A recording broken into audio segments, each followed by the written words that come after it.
आप बार बार पढ़ते हो, कई बार पढ़ते हो, फिर भी भूल जाते हो, पढ़ा हुआ याद नहीं रहता। और स्टूडेंट लाइफ की सबसे बड़ी प्रॉब्लम पढ़ाई को याद न रख पाने की होती है।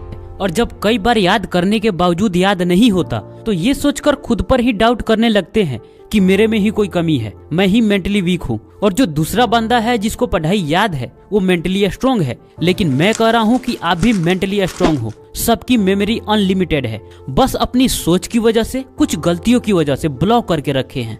हमारी ब्रेन की स्टोरेज क्षमता अराउंड 2.5 पेटाबाइट्स तक है। कुछ साइंटिस्ट तो बताते हैं कि इसकी क्षमता अनलिमिटेड है। जितना भी है वो हमारी पूरी लाइफ के लिए काफी है। अगर हम अपनी पूरी लाइफ में दिन रात इंफॉर्मेशन कलेक्ट करके डालते रहें तब भी ब्रेन का 20% पार्ट भी फुल नहीं होगा। तो इतना क्षमता के बावजूद भी क्यों भूल जाते हैं? अगर आपको पढ़ा हुआ याद नहीं रहता तो आपका पढ़ने का तरीका गलत है। पढ़े हुए टॉपिक को लॉन्ग टर्म मेमोरी में डालने का तरीका पता नहीं है। आप गलत नहीं हो, आपका तरीका गलत है। अब आप टेंशन भी मत लो, क्योंकि इस वीडियो में आप वो सीक्रेट जानोगे जिसे पढ़ा हुआ हमेशा याद रख पाओगे। Topic number 1, interest. इसको सबसे पहले क्यों रखा? देखो, जब तक आपको किसी सब्जेक्ट के प्रति या सीखने के प्रति इंटरेस्ट नहीं है तब तक आप आगे के प्रोसेस को फॉलो नहीं कर पाओगे। और इंटरेस्ट ऐसी चीज है जो आपको सीखने के लिए किसी भी हद तक लेकर जा सकती है। और इंटरेस्ट आपको अपने गोल से भी आ सकता है। अगर मुझे इस टारगेट को अचीव करना है तो मुझे थोड़ा बहुत तो इंटरेस्ट लाना पड़ेगा। और जिस सब्जेक्ट में आपकी पकड़ मजबूत है वो आपकी इंटरेस्ट को दर्शाता है। अगर आपको किसी सब्जेक्ट में इंटरेस्ट नहीं है तो आप उसे सिर्फ ऊपर ऊपर से पढ़ोगे, क्योंकि पढ़ना मजबूरी है। एग्जाम के लिए पढ़ रहे हो तो आपको उस सब्जेक्ट में पास करना मजबूरी है। अगर आप बार बार खुद से बोलते हो कि मुझे पढ़ने का मन नहीं करता, चलो ठीक है बाद में पढ़ लेंगे, तो एक तो आप बिना मन के जबरदस्ती पढ़ने बैठते हो और दूसरा जल्दी जल्दी पढ़कर उठ भी जाना चाहते हो। तो इस तरह से पढ़ाई आपके लिए बोझ हो गई। तो अगर ऐसे माइंडसेट से पढ़ोगे तो जाहिर है कि आप पढ़ाई याद नहीं रख पाओगे। और दोस्त, रियल बता रहा हूँ, जब तक आपको अपना पढ़ाई बोझ लगेगा तब तक आपका भला नहीं हो सकता। जितने भी टॉप लेवल के लोग हैं वो पढ़ाई में इंटरेस्ट जरूर दिखाए हैं, चाहे एकेडमिक स्टडी हो या कोई दूसरा फील्ड। किसी भी फील्ड में जाओ, बस सीखना नहीं छोड़ना है। और सीखना ये बिना इंटरेस्ट का संभव हो ही नहीं सकता। अगर कोई लड़की आपको अपनी नंबर देने के लिए रेडी हो जाए और वो नंबर सिर्फ एक ही बार जल्दी से बोल दे तो आप अपनी पूरी क्षमता लगा दोगे उसको याद करने में। क्यों? क्योंकि आपको उस लड़की से बात करने में इंटरेस्ट है। तो इंटरेस्ट सीखने में और उसे याद रखने में सबसे बड़ी भूमिका निभाती है। चलो, इंटरेस्ट थोड़ा बहुत है फिर भी भूल जाते हैं तो क्यों? फिर से बोल रहा हूँ कि आप नहीं, आपका तरीका गलत है। अपनी तरीके को सुधार लोगे, सही तरीके जान जाओगे तो आप भी आज से ही ज्यादा से ज्यादा याद रखना शुरू कर दोगे। टॉपिक नंबर 2, अंडरस्टैंडिंग, समझ। देखो, 2 तरीके से लोग पढ़ाई करते हैं, एक एक्टिव रीडिंग और दूसरा पैसिव रीडिंग। एक्टिव रीडिंग किसी भी सब्जेक्ट को ध्यान से पढ़ते हैं। जब कोई वर्ड या कोई सेंटेंस या कोई टॉपिक समझ में नहीं आता तो उसे दोबारा पढ़कर समझने की कोशिश करते हैं, जिसे याद रखने की क्षमता भी बढ़ती है। दूसरा पैसिव रीडिंग, जब किसी भी सब्जेक्ट को महज एक नजर डालते हुए पढ़ते हैं। और आप ऐसा कई बार करते भी हैं। मान लो 10 पेज की क्षमता है, 20 पेज पढ़ने का टारगेट बना लिया तो क्या होगा? आपका फोकस सिर्फ पेज को कंप्लीट करने पर होगा। जो भी चीजें समझ में नहीं आएगी उसे समझने की कोशिश भी नहीं करोगे, पढ़ते चले जाओगे। और आपको लगेगा कि मैं इतना पढ़ा फिर भी कुछ याद नहीं। देखो, याद नहीं होता इसका मतलब आपका तरीका गलत है, आप गलत नहीं हो। स्टेप बाय स्टेप आपकी गलतियों को बताऊंगा और सही तरीका भी बताऊंगा। लर्निंग पिरामिड से ये पता चलता है कि जब आप कोई भी बुक को पहली बार पढ़ते हो उसमें से सिर्फ 10% तक ही याद रख पाते हो। लेकिन आप तो समझकर भी नहीं पढ़े तो आपको 2% तक भी याद नहीं होगा। और कुछ लोग सिर्फ पढ़ने को ही पूरी पढ़ाई मान लेते हैं, जो कि बिल्कुल गलत है। अब सही तरीका क्या है? जब आप कोई भी बुक पढ़ो तो आप एक पेन या पेंसिल और पेपर साथ में लेकर बैठो। थोड़ी अजीब लग रहा है ना?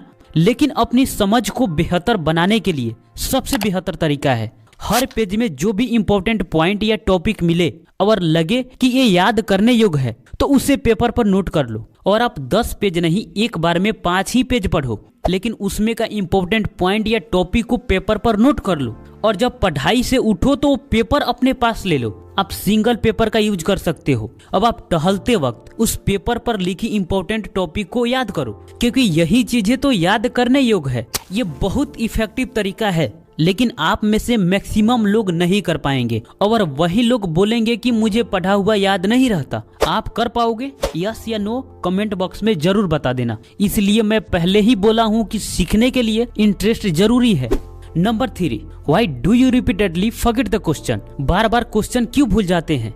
आप गलती ये करते हो कि आप टीचर के भरोसे रहते हो, खुद से बुक नहीं पढ़ते हो। टीचर इस क्वेश्चन का आंसर लिखवा देंगे, हम उसे याद कर लेंगे। और ये ज्यादातर थ्योरेटिकल सब्जेक्ट में ऐसा होता है, जैसे science, social science, Hindi, English, ऐसे बहुत सारे सब्जेक्ट हैं जिसमें आप सिर्फ टीचर के भरोसे रहते हो कि इस क्वेश्चन का आंसर वो लिखवा देंगे, हम उसे याद कर लेंगे। और ऐसे बार बार किसी क्वेश्चन का आंसर रटते हो और उसे भूलते रहते हो क्योंकि आप चैप्टर्स को पढ़ते नहीं हो। इस चैप्टर का उद्देश्य क्या है, इसका स्टोरी क्या है, ये आप जानते नहीं हो और क्वेश्चन को आप रटते रहते हो। लेकिन एक बार चैप्टर का स्टोरी या उसका उद्देश्य समझ में आ गया तो आप उस चैप्टर का जितने भी क्वेश्चन है उसका आंसर आप खुद लिख दोगे। जब आप कोई मूवी देखते हो तो वो समझ में आ जाता है, उसमें से कोई भी सवाल पूछे तो आप जवाब नहीं दोगे क्या? जरूर दोगे। हीरो का पर्पस क्या है, वो कहाँ रहता है, क्या करता है, सब लिख दोगे, राइट? बस उसी तरह एक बार आपको चैप्टर समझ में आ गया, इसका उद्देश्य क्या है, इसका स्टोरी क्या है, तो उसमें जितने भी क्वेश्चन है उसका आंसर कोई भी लिखवाए आपको याद हो ही जाएगा। और लॉन्ग क्वेश्चन रटकर याद नहीं किया जाता, चैप्टर को समझकर उसके बारे में डिस्कस करके उसका आंसर याद किया जाता है। Topic number 4, teaching. देखो, लर्निंग में टीचिंग को इतना इफेक्टिव तरीका क्यों माना गया है?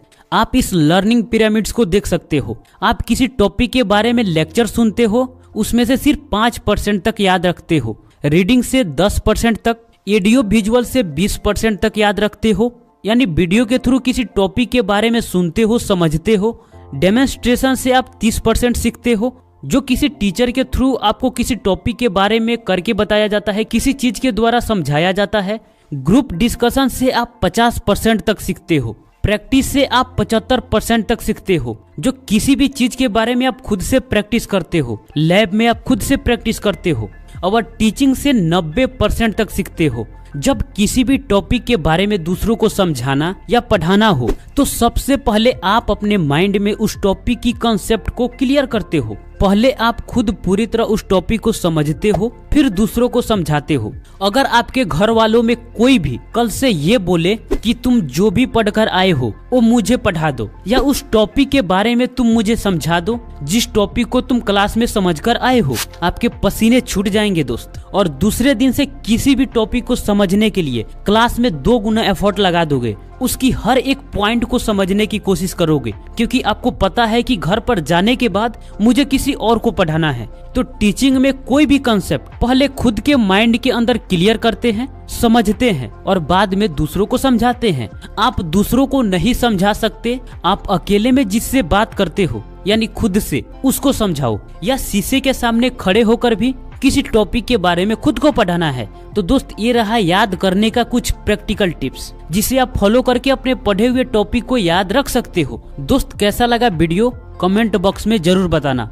मिलते हैं आपसे फिर अगले वीडियो में, तब तक के लिए आपका धन्यवाद।